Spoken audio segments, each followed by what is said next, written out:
लक्षण शब्देन कस्य ग्रहणं भवति?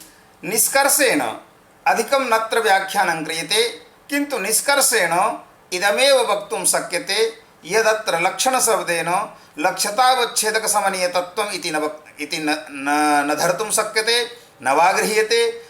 एवमेव ज्ञाननिष्ठजन्यता निरूपित जनकतावत्वम्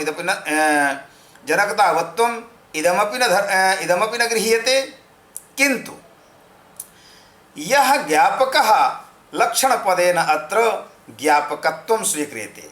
ज्ञापकता त्रिषु स्थलेषु भवति। हेतौ अपि ज्ञापकता, कारणेपि ज्ञापकता, लक्षणेपि ज्ञापकता। अतः हेतुपदेन कारणमपि गृह्यते, हेतुपदेन निमित्तमपि गृह्यते, हेतुपदेन लक्षणमपि गृह्यते। अस्य सूत्रस्य इदमेव तात्पर्यम्। अग्रिमं सूत्रं विद्यते संज्ञोन्नतरस्यां कर्मणि। संज्ञः अन्यतरस्यां कर्मणि। अत्र समपूर्वक ज्ञाधातोः इति समपूर्वक ज्ञाधातोः आतश्चोपसर्गे कः इत्यनेन सूत्रेण कः प्रत्ययः भवति। सम ज्ञा का अनुबंध लोपे सति सम ज्ञा आतो लोपिति च इत्यनेन सूत्रेण अकारस्य लोपे कृते सति संज्ञः इति शब्दः निष्पद्यते। अन्यतरस्यां विकल्परूपार्थस्य बोधकः अथ च वर्तते अत्र कर्मणि इति। कर्मणि इति सप्तम्याः एकवचनं रूपम्। अतः कर्मपदात् कर्मणि इत्यत्र या सप्तमी तस्याः सप्तम्याः वाचकत्वमर्थः। एवञ्च सूत्रार्थः भवति यत् समपूर्वक यो हि ज्ञाधातुः तद्धात्वर्थ व्यापारजन्य फलाश्रयः तद्धात्वर्थ व्यापारजन्य फलाश्रये तृतीया विभक्तिः भवति। श्रूयतां समपूर्वकः यः ज्ञाधातुः तद्धात्वर्थ व्यापारजन्य फलाश्रयः यः भवति तस्मिन् फलाश्रये तृतीया विभक्तिः। यथा उदाहरणं दत्तम् अतएव लिखितं समपूर्वस्य जानातेः कर्मणि तृतीया वा स्यात्। यथा पितरं संजानीते इत्यत्र समपूर्वक यः ज्ञाधातुः वर्तते संजानीते इति क्रियावाचके पदे समपूर्वक ज्ञाधातुः तद्धात्वर्थ क्रियानिरूपितं कर्मत्वं पितरि वर्तते। अतः पितृपदस्य कर्मसंज्ञा जाता तस्मिन् कर्मणि अत्र अनेन सूत्रेण तृतीया विभक्तिः। अतः पित्रा संजानीते। यतः अनेन सूत्रेण विकल्पेन तृतीया विभक्तेः विधानं क्रियते। अतः यस्मिन् पक्षे तृतीयायाः विधानं न भवति तस्मिन् पक्षे द्वितीया विभक्तिः भवति। एवञ्च पितरं संजानीते इति वाक्यं साधुत्वं याति। अग्रिमं सूत्रं वर्तते हेतौ इति। हेतौ इति सूत्र विषये इदं पूर्वं ज्ञातव्यं यद् हेतुः द्विविधः भवति। एकः हेतुः शास्त्रीयः, अपरश्च हेतुः लौकिकः। तत्र शास्त्रीयः कः हेतुः तत्प्रयोजको हेतुश्च इत्यनेन सूत्रेण हेतुसंज्ञा विधीयते। तस्य प्रयोजकः तत्प्रयोजकः अर्थात् तस्य कर्तृ कर्तृवृत्ति व्यापार प्रयोजकः यः तस्य हेतुसंज्ञा भवति। तस्मिन् हेतौ द्योते णिच् प्रत्ययः भवति। तस्मिन् हेतौ द्योते हेतुमति च इत्यनेन सूत्रेण णिच् प्रत्ययः भवति। अतः तत्प्रयोजको हेतुश्च इत्यनेन सूत्रेण यत्र हेतुसंज्ञा सः शास्त्रीयः हेतुः। लौकिकश्च हेतुः क्या? फल साधन योग्य पदार्थ हेतु इति अयम लौकिक हेतु फल साधन योग्य एन फलस्य उत्पत्ति भवति एन फलम जन्यते। तो फलनिष्ठ जन्यता निरूपिता जनकता यत्र वर्तते सह अस्ति तदस्ति लौकिक हेतु। अत्र हेतुपदेन कस्य ग्रहणम्? हेतौ इत्यस्मिन् सूत्रे हेतुपदेन शास्त्रीय हेतोः ग्रहणम् अथवा लौकिक हेतोः ग्रहणम् इति विचारणायां सूत्रे यस्मिन् लौकिक हेतोरेव ग्रहणं भवति, शास्त्रीय हेतोः ग्रहणं न भवति। यतो हि यो हि शास्त्रीयः हेतुः तस्य हेतोः कर्तृसंज्ञा अपि जायते। अतः तत्र कर्तृत्वाद एव तृतीया विभक्तिः भवितुमर्हति। तत्र तृतीया विधानाय हेतोः इति सूत्रस्य आवश्यकता न संभवति। यथा देवदत्तः ग्रामं गच्छति, यज्ञदत्तः तं प्रेरयति। देवदत्तः ग्रामं गच्छति, ग्रामं गच्छन्तं देवदत्तं यज्ञदत्तः प्रेरयति इति यज्ञदत्तः देवदत्तं ग्रामं गमयति। अत्र प्रयोजकः कः अस्ति? प्रयोजकः अस्ति यज्ञदत्तः, प्रयोज्यः कः अस्ति? देवदत्तः। तो यश्च प्रयोजकः यज्ञदत्तः, प्रयोजकः अस्ति यः यज्ञदत्तः, तस्मिन् यज्ञदत्ते स च यज्ञदत्तः तिङर्थ व्यापारस्य आश्रयः अपि वर्तते। तिङर्थ व्यापाराश्रयत्वात् तस्य कर्तृसंज्ञा अपि वर्तते। अतः तत्र कर्तृत्वादेव तृतीया भवितुमर्हति। तत्कृते हेतौ इति सूत्रं नावश्यकम्। अतः अत्र हेतुपदेन फल साधन योग्यः पदार्थः हेतुः इति लौकिकः हेतुः एव स्वीकर्तव्यः। हेतौ द्योते अतएव लिखितं हेत्वर्थे। हेत्वर्थे तृतीया स्यात्। हेत्वर्थे माने हेतु अर्थे हेतु निष्ठः यः अर्थः तस्मिन् अर्थे तृतीया विभक्तिः भवति। अत्र हेतु अथ च करणयोर्मध्ये कः भेदः इति भेदं प्रतिपादयितुं उत्साहितः ग्रन्थकारः। तत् अयं प्रश्नः मनसि कथम् आगतः यद् येन कारणेन हेतुकरणयोर्मध्ये भेदं प्रतिपादयति ग्रन्थकारः। तत्र कारणमिदमस्ति यत् दण्डेन घटः इत्यत्र घटनिष्ठ कार्यता निरूपिता कारणता दण्डे वर्तते। अर्थात् उपकारकम् अस्ति, अर्थात् दण्डे उपकारकत्वं वर्तते। तच्च उपकारकत्वं प्रकृष्टोपकारकम् अस्ति। तच्च उपकारकत्वं प्रकृष्टविशिष्टम् अथवा सामान्यम् उपकारकम्। तो भवन्तः विचारयन्तु यत् घटोत्पत्तौ याः सामग्र्यः अपेक्षन्ते तासु सामग्रीषु दण्डः अपि विद्यते। अतः दण्डः कारणं। कारणत्वात् कर्तृकरणयोस्तृतीया इत्यनेन सूत्रेण करणसंज्ञायां संजातायां करणे एव तृतीया भवितुमर्हति। इदं सूत्रं हेतौ इति सूत्रं नावश्यकम् इति मनसि निधाय भेदः क्रियते यद् हेतुपदेन अत्र करणं न गृह्यते। यतोहि कथमिति तत्र भेदः अस्ति। हेतुः अपरः भवति, करणञ्च अपरं भवति। को भेदः इति भेदं भेदं प्रतिपादयितुम् आह। स च भेदः इत्थं वर्तते यद् करणं व्यापारनियतं। करणम तदेव भवति यह सर्वदा व्यापारवान भवति।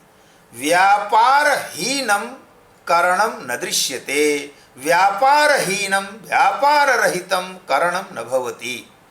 अर्थात करण उसी को कहते हैं, साधकतमम करणम सूत्र से करण संज्ञा उसी की हो सकती है जिसमें व्यापार हो। व्यापार रहितत्वे करण संज्ञा न जायते, व्यापार रहितत्वे व्यापार रहितत्वस्य द्रव्यस्य करण संज्ञा न भवति। अतः अतएव उक्तम व्यापार नियतम करणम, करणम सदा व्यापार युक्तः व्यापार युक्तम एव भवति। हेतु यद भवति सह निर्व्यापार सव्यापारवान भवति। निर्व्यापारवान यह भवति सह अपि हेतु अथ च सव्यापारवान यह भवति सह अपि हेतु। अतः हेतुपदेन व्यापारहीनस्य यथा व्यापार सहितस्य ग्रहणं हेतुपदेन तथा हेतुपदेन व्यापारहीनस्यापि ग्रहणम्। एवं रीत्या किंतु करणं सदा व्यापार सहितमेव, अतः अयमेव भेदः हेतुकरणयोः मध्ये। तो यत्र करणत्वेन तृतीया न प्राप्ता तत्र तृतीया विधानाय इदं सूत्रं कृतं वर्तते। यथा दंडेन घटः। दंडेन घटः इत्यत्र दंडः अपि द्विविधः भवति। एकः दंडः वर्तते यः कुलाल हस्ते अस्ति, अपरश्च दंडः वर्तते यः आरण्ये अस्ति। दंडेन घटः इत्यत्र दंडेन घटः इत्यत्रापि इदं विचारणीयम् अस्ति यद दंडपदेन कस्य दंडस्य ग्रहणम्। यह कुलाल हस्ते जो कुंभकार के हाथ में है, क्या वह दंड लेना है या जो जंगल में है दंड उस दंड को लेना है। तो कुलाल हस्ते यह दंडः तस्मिन् दंडे व्यापारः वर्तते। यतोहि कुलाल हस्ते यह दंडः सह दंडः चक्रे भ्रमि रूप व्यापारस्य जनकः अस्ति। अतः तस्मिन् दंडे व्यापारः एवंच दंडपदेन अत्र अरण्यस्थः दंडः एव स्वीकरणीयः। अतएव उक्तं फल साधन योग्यः। अर्थात फल साधन योग्यः इत्यनेन अर्थात कारणता द्विविधा, एका स्वरूप योग्यता अपरा च फलोपधायकता। फलोपधायकता रूपा कारणता यस्मिन् दंडे विद्यते तस्मिन् दंडे व्यापारः अस्ति। व्यापारत्वेन तस्य कर्ण संज्ञा भविष्यति। सति करणे तत्र कर्तृकरणयोस्तृतीया इत्यनेन सूत्रेणैव तृतीया भवितुमर्हति। अतः अत्र दंडपदेन स्वरूप योग्य यस्मिन् दंडे स्वरूप योग्यता रूपा कारणता वर्तते सह एव दंडः स्वीकरणीयः। स च दंडः अस्ति अरण्यस्थ दंडः। अतः उक्तं फल साधन योग्यः। अतः दंडेन घटः। अत्र दंड पदार्थस्य घट पदार्थे अन्वयः केन संबंधेन जनकता संबंधेन एवंच दंडनिष्ठ जनकता निरूपिता जन्यता घटे। अत्र दंड शब्दस्य क्रियया सह अन्वयाभावात् कारकत्वं न जातं, कारकत्वाभावे करणत्वं न संभवति, करणत्वाभावे कर्तृकरणयोस्तृतीया इत्यनेन सूत्रेण तृतीया न भवितुमर्हति। अतएव उक्तम् अतएव अत्र तृतीया विधानाय हेतु इति सूत्रम् उक्तम्। तत्र हेतुकरणयोः यः भेदः तद् भेदं प्रतिपादयति ग्रंथकारः। द्रव्यादि साधारणं निर्व्यापार साधारणं च हेतुत्वं। द्रव्यादि साधारणं निर्व्यापार साधारणं अर्थात द्रव्यादि साधारणं यस्मिन् द्रव्ये व्यापारः भवति सः अपि हेतुः, यस्मिन् द्रव्ये न व्यापारः भवति सः अपि हेतुः, अतः हेतुपदेन निर्व्यापार सव्यापारित्युभयोः ग्रहणं, किन्तु करणपदेन व्यापारवत्वस्यैव ग्रहणं व्यापारनियतं कारणमिति कारणात्। करणत्वं तु क्रियामात्र विषयं व्यापारनियतं च लिखितं। कारणत्वं तु क्रियामात्र विषयं व्यापारनियतं च, अर्थात कारणे सर्वत्र व्यापारः तिष्ठत्येव, व्यापाररहितः यः भवति तच्च कारणं न भवितुमर्हति। अयमेव भेदः। तो द्वितीयम् उदाहरणं दत्तं पुण्येन दृष्टः हरिः।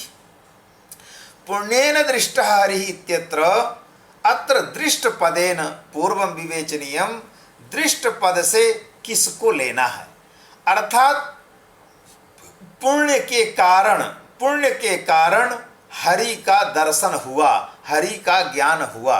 तो यहाँ पुण्य पद से किसको लेना है, यह एक मुख्य विचार है। तो पुण्य पद से अपूर्व को लेना है।